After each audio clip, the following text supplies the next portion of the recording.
we were in this video tutorial. So we will pick up a shape there.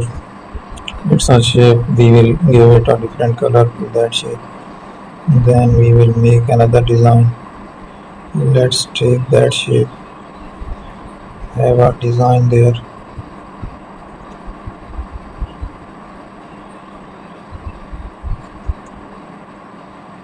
So we will use the designs here.